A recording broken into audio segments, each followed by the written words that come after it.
Арс намын бүлэг маш тодорхой товчхон асуудлаар хуралдлаа. Тэгээд та бүхэн нэг өдөр бол сонссон байх.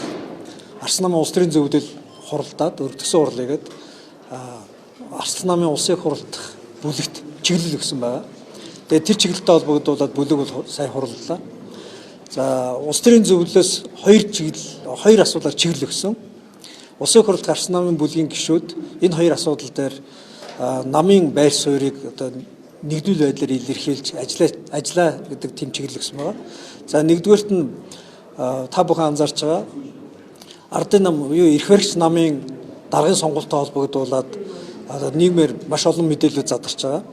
Дээр нь маш хариуцлагатай албан тушаалтнуудын амаар өөр хэн нэгэн биш. Ардын намын өөрсдийнх нь үгээр одоо тодорхой хэмжээний одоо буруутгал, гэмтрэг юм шиг үг хэллэг энэ нийгэмд болж утахгүй байгаа зүйлүүдийн уг үн цаанаас ихтэй гэж өөрсдөө зааж ярьж байгаа. Тэгээ ийм асуудлууд хэдхий хавтгай хөндөгдөж байгаатай холбоотойгоор нөгөөдгөөр парламентын улсын хурлын спикер одоо нэр энтэй холбогдсон асуудал хөндөгдөж байгаа учраас хууль тогтоогчдын хувьд энэ асуудлыг шийдэгдэл парламентыг тэр дундаа ийм асуудалтай холбогдсон одоо намын дарга болж байгаа хүн удирдах бол зохимжгүй байна. Сонирхлын зөрчил үүсэж байна. Тийм учраас амар баясгалан гэдэг хүн улсын хурлыг даргалж энэ дэр дээрээс энэ даргынхаа одоо сонгуул болон энэ хил амтай холбоотой асуудлыг ашиглах гэж оролдвол сонирхлын зөрчил үүсэх учраас ардчсан нам бол парламентыг удирдуулахгүй энэ ийм асуудалтай улсын хурлын хилцүүлэгт оролцохгүй шүү гэдэг тийм шийдвэрийг бүлэг рүү өгсөн. Тэгээд бүлэг өнөөдөр бол хэлцээд за энэ асуудал дээр бид бол чиг баримжааг нь барихыг ёстой юм байна. Ямар ч тохиолдолд эргэлзээ байгуул эргэлзээг биднээс одоо нүдэн түнний хажуугаар өнгөрч болохгүй. За энэ эргэлзээтэй холбоотой асуудлыг сонирхлон зөрчилгөөр шийдэхин тулд энэ намын даргатай холбоотой асуудлаа эцсэл дуустал нөгөөтэйгөр одоо энэ асуудлуудыг одоо ядаж олон нийт итгэхүйц одоо тайлбар өдөлгөдөө өгөх хүртлээр улсын хурлын даргын энэ дээр та суух нь бол зохимжгүй байна гэдэг зүйл яригдсан. За хоёрт нь та бүхэн одоо сүүлийн 7 хоног болж байгаа үйл явцыг анзаарсан байх. Төр засаг бол ерөнхийдөө эзгүүтчлээ. Ямар ч төрийн байгууллагууд ажил хийхгүй бүгд хүлээлтийн байдалд орчлоо. Гэтэл яг энэ хугацаа Монгол Улсын эх жилийн үйл ямар байдлаар бид амьдрах гээд байгаа юм. Ард иргэд ямархуу байдлаар орлоготой байх юм. Энэ бизнес эрхтэлтэй орчин гэх мэт олон зүйлүүд тоо илэрхийллээр яригдж байгаа цаг хугацаа байгаа. Төсөв үлдсэж байна. Гэтэл энэ төсөв өөрөө эзэнгүй байна. Улсын хурал дээр орж ирж байгаа сайдууд нь ч итгэл үнэмшилгүй байна. Ажилдаа хариуцлагагүй хандж байна. Тийм учраас бид бол дахиад ямар асуудал хөндөж байгаа вэ гэхээр за энэ эзэнгүй төсөвтэй холбоотой асуудал одоо буцааж татдаг юм уу? Тэр асуудлаа шийдээ. Гадаа гудамжид чинь тэтгэвэр нэмхийг шаардж байна. Багш нар цалингаа нэмэгдүүлэхийг шаардж байна. Бизнес эрхлэгчид энэ төрлийн дагаасан бүтцээ хязгаарч бидэнд боломж олохыг шаардж байна. Гэтэл энэ шаардлагуудад ямар ч хариу байхгүй төсөв орж ирчээд ард нь эзэн алга. Тийм учраас одоо амар баясгаламж байна уу, зандан шатарч байна уу ялгаагүй та хоёр улсын хурал дээр одоо аль нь сонирхлын зөрчилтэй эзэнгүй ийм наазгай байдлыг үүсгэжлээ. Энэ асуудлаа шийдэхгүйгээр энэ улсаар урагшаа явахгүй нэ. Тийм учраас төсвөө эргүүлэн татах асуудал чи яригдж байна шүү. Улсын хурлыг сонирхлын зөрчилгөө удирдах асуудал яригдж байна шүү гэдэг дээр бүлэг нэгдмэл нэг байр суурьтай байх тухай сая үл ярьлаа. Тэгээд шийдвэрээ гаргалаа. Бид бол парламентыг хямраахгүй, үндсэн хуулийн хямралыг үүсгэхгүй, улсын хурлд ажиллаж хийдгээр хийн. Гэхдээ энэ хоёр гүүгээр энэ асуудлаа шийдэх боломж юу байна гэдэг рүүгээ одоо цаашаа явах юм байна гэдэг л тэм төр зүрх харагдаж байна. Ардчсан нам ямар ч одоо төр засгийг гацаахгүйгээр ажлыг уршлуулна, шийдлийг явуулна. Сонирхлон зөрчилтэй байгаа энэ хоёр хүн бол итгэл даахгүй байна. Нэг нь намдаа итгэл даахгүй байна, нөгөөх нь парламентаа итгэл даахгүй байна гэдэг асуудал яригдж байна шүү гэдэг л энэ байр суурь. Энэ шаардлага хүлээж авахгүй бол ардчсан нам цаашдаа улсын хурлын чуулганы хурлаанд суух хэсэг асуудлаар юу нэр. Энэ шаардлага хүлээж авахгүй хэсэг тухай ерөөсөө юм гарахгүй шүү дээ. Маш амархан. Ягаад парламент дэд дарга нартай байдаг юм. Парламент асуудлаа тасралтгүй явуулахын тулд дэд дарга нартай байдаг. Тийм учраас парламентын хэвийн үйл ажиллагаа хангад дэдэргэн удирдах явахад арчсан нам бол чуулган суугаад явна шүү дээ. Энэ төрөнд улс орны эрх ашиг байх ёстой шүү дээ. Танах харин ч эсрэгээр энэ чуулганы хуралдааны танхимд ороод хөдөө аж ахуйн хуулиар хилцээ, төсвөө хилцээ, асуудлаа ярих, улс орныхаа асуудлыг ярих гэж болдгоо юм уу? Ягаад энэ ардын намын зовлон биднээс чуулганы хуралдаанд ороод эрхцээ бүрдүүлээд явчлаа. Биднээс завсарлага аваагүй шүү дээ.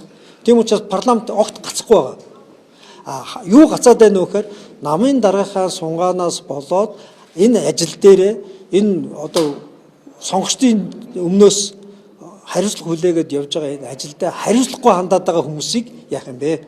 Засгийн газар ч ажиллах хийхгүй болчихлоо шүү дээ. Засгийн газрын өмнөөс парламент ажиллахгүй шүү дээ. Төсөв боож баглаж асуудлаа шийдэх нь бол засгийн газрын чиг үүрэг шүү. Парламент энийг нь хилцэх тухай асуудал. Төсөвтэй холбоотой хилцүүлэхдээ бид завсарлага аваагүй байна. Тасалдаагүй байна. Явж байна. Ганцхан эзэн байхгүй болчихлоо шүү. Энэ тухай л ярьж байна. Хариуцлага хүлээх эзэн чинь алга болчихлоо шүү дээ. Тийм учраас бид парламентыг арчсан нам гацаас юм юуч байхгүй гэдэг дээр сая тайлбарлажлаа. Нүүрсний хулгайны 3 жил өмнө жигсаал болоод бонсисаа зовсон. Үр дүн яасан юм гэдэг бид ч мэдгүй байгаа, олон ч мэдгүй. Энийг одоо хаалгын мэдээлэл юм уу, прокурор мэдээлэл юм уу? Ер нь бол зохиол байгууллагууд өөрөө өөрсдийнхээ ажлыг хийх байх. Гэхдээ би маш тодорхой хэлье.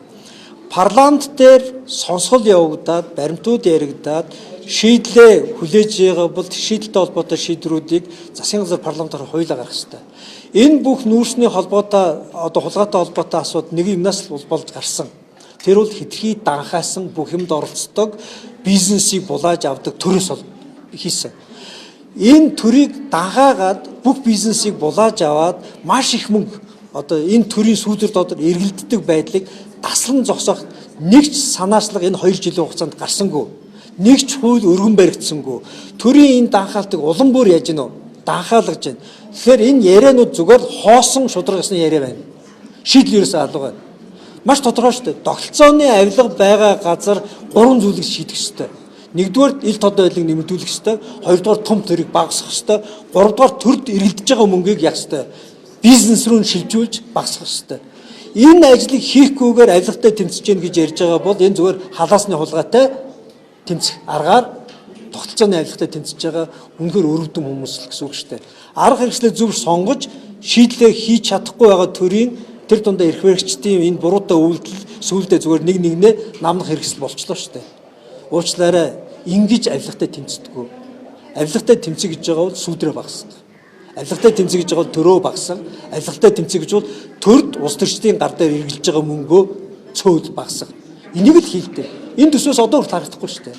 30%-аар багасгана гэж яриад засгийн газар байгуулагдаад 100 жил 100 одоо өдөр боллоо.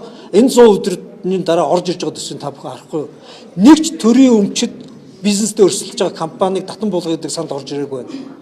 Төрийн данхаасан бүтцээ жижиглэж байгаа санд нь орж ирээгүй байна. Харин эсэргээрээ юу байна уу? Дахиад улс төрийн авилга нь яригдж штэ.